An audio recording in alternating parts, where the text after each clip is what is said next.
Hi, G1. Okay, today we are going to do page 385. And the first thing that you need to do is break all of these number lines into the proper fractions. So you have halves, thirds, fourths, sixths, and eighths. And the nice thing about this is they're lined up, so you're going to be able to compare them pretty well. I have a Sharpie again, but I promise I'll do better at breaking them apart. Okay, so the first one is 1/2. A whole, one whole, is 2 parts out of 2 parts. Okay, thirds is about here. So they did 1/3.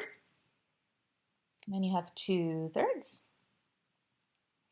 And 3 out of 3, which is the whole. Fourths.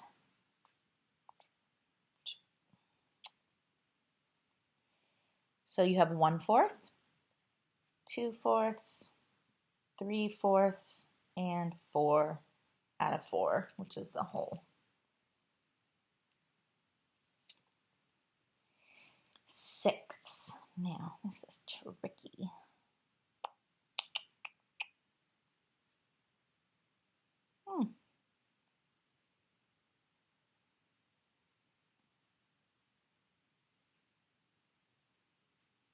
This is the one that I'm just never good at. Okay, 1/6, 2/6, 3/6, 4/6, 5/6, and 6 out of 6. Much better. Not perfect, but better. Okay, and then we have eighths. So,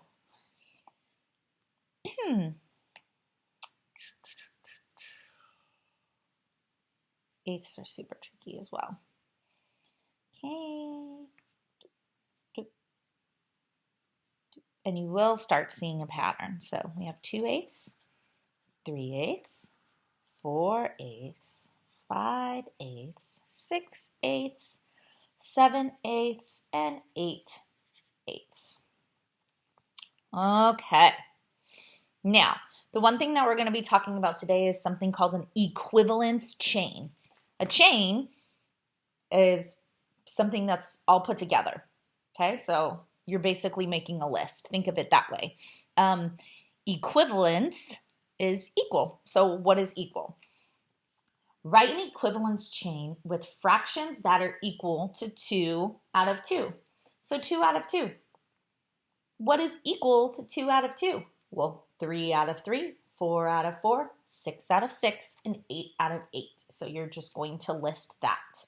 I'm going to help you with the first couple, and then I'm going to let you go off on your own. So we have 3/3, 4/4, 6/6, and 8/8. Okay, there's my equivalence chain. Why are the fractions in the equivalence chain for 2 over 2 equal? Why are these all equal? Why does the length of unit fractions grow smaller as their denominators get larger? And this is something that a pattern that you should have noticed in the last couple activities.